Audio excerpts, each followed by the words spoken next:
The moment I stepped into the reception hall, something shifted. Conversations didn't just pause, they froze mid-sentence, as though my arrival disrupted an unspoken hierarchy. I adjusted my suit, believing I was overthinking it, but the stares lingered with an intensity that left no room for doubt. My sister, glowing with happiness, rushed to hug me, unaware of the storm brewing behind the polite smiles surrounding her new family. When I approached her in-laws, they barely acknowledged my presence. Their eyes slid past me like I was an assistant delivering menus. Then he appeared, her father-in-law. Impeccably dressed, posture sharp, chin lifted as though gravity bowed to him. He didn't greet me. He didn't even pretend to care who I was. Instead, he flicked his wrist toward the tables near the speakers, the ones no one wanted, silently commanding me to sit there. The message was clear. I wasn't important enough to occupy space near the families who mattered. I felt a quiet laugh rise inside me. People like him always assume silence equals inferiority. What he didn't realize was that his empire stood only as tall as the secrets he ignored, and I carried one that could tilt his world. Dinner began with glittering cutlery and polite applause, yet beneath the polished surface, something sour lingered. The father-in-law rose from his chair, glass in hand, and moved from table to table, introducing guests with rehearsed anecdotes about fortunes made, awards won, and families with bloodlines as old as stone. Each name was pronounced like a trophy. Laughter followed him, not because he was funny, but because people feared being ignored. Status was the official language of the evening, and he spoke it fluently. When he finally reached our table, he paused, surveyed the faces, and deliberately skipped mine. He complimented a distant cousin he barely knew and praised a guest's imported cufflinks, yet his gaze floated past me as if my seat were unoccupied. My sister's husband shifted uncomfortably, but said nothing. His silence revealed more than any introduction. Around us, some guests exchanged glances, their smirks thinly veiled. Others stared at their plates, unwilling to witness the hierarchy being enforced. The orchestra played a cheerful tune, but humiliation has its own rhythm, steady, internal, and impossible to mute. I sat quietly, not wounded, but observant. A lesson was unfolding, and he was unknowingly writing it. His arrogance was not impulsive. It was curated, practiced, and worn like a tailored suit. He strutted through the venue as if every chandelier, every floral arrangement, every breath depended on his approval. He spoke loudly, not to be heard, but to be admired. He mocked shoes that were not Italian, laughed at cars without foreign badges, and raised his eyebrows at anyone whose jewelry lacked diamonds of a certain clarity. Conversations shifted when he approached, not out of admiration, but submission. People validated every story he told, even when the numbers didn't add up.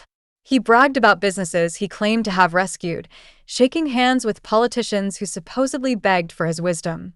Everything about him suggested control, a man who measured human worth by brand names and last names. I watched him from a distance, my expression unreadable. He never wondered who I might be.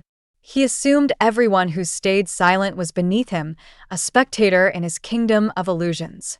What he never considered was that some people listen not out of intimidation but calculation, like a chess player studying an opponent who doesn't notice the game has already begun.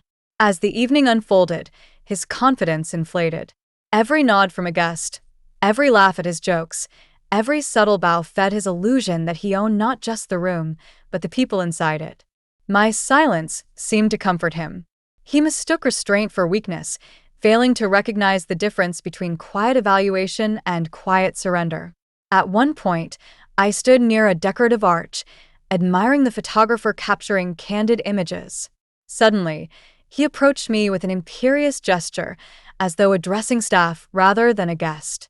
Without greeting or courtesy, he instructed me to move aside, claiming I was blocking important family photos, emphasizing important with unnecessary force.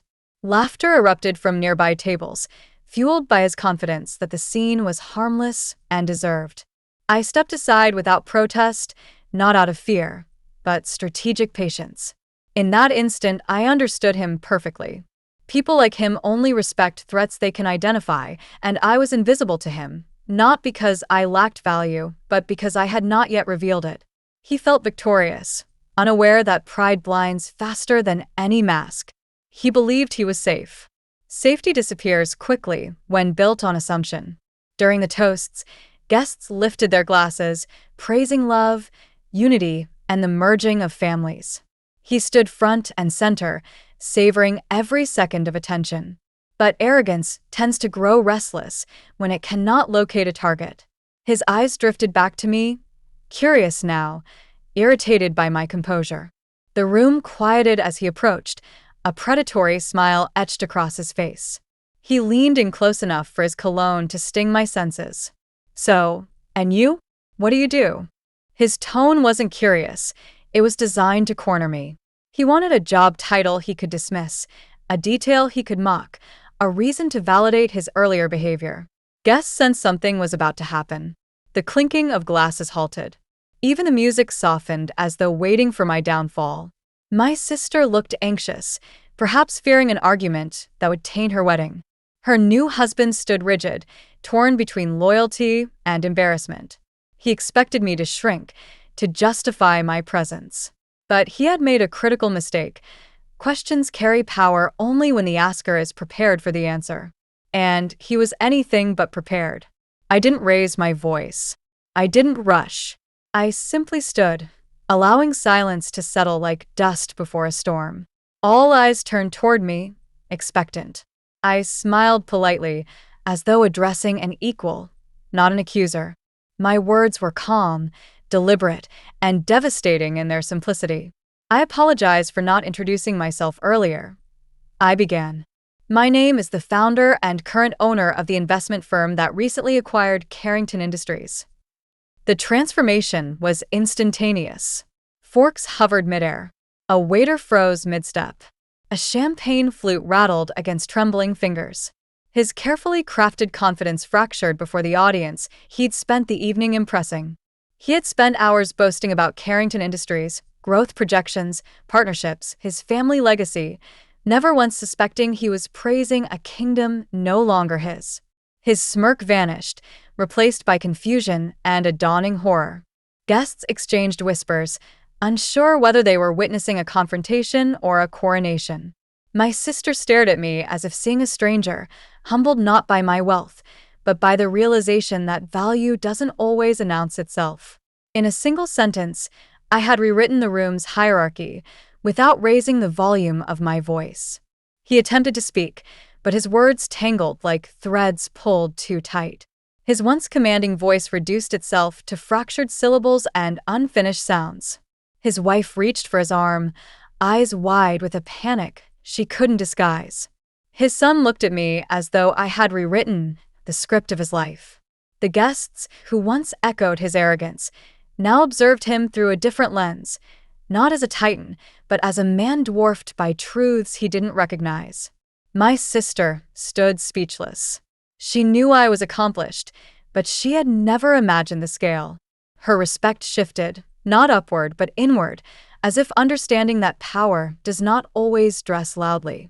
He sank into his chair, his face pale, his posture wounded. The orchestra continued playing, unaware of the earthquake it accompanied. But everyone else felt it. The man who measured others by wealth had been undone not by insult or argument, but by information he never sought. Silence wrapped around him like a cold coat. His kingdom had not fallen, it had evaporated, leaving him exposed in front of people who once worshipped his voice. The celebration continued, but the atmosphere had shifted. People spoke in hushed tones, not wanting to miss a moment. He watched me with a hollow expression of someone who finally recognized a lesson too late. I gathered my coat, preparing to leave. Only then did he approach, his voice barely above a whisper. "Why didn't you say who you were?" His question trembled with disbelief, as though identity were a currency one must declare before receiving respect. I placed a steady hand on his shoulder, leaning close enough for only him to hear. Respect shouldn't depend on a resume. His eyes flickered, recognition tearing through his pride like a blade. He wasn't losing to me. He was losing to a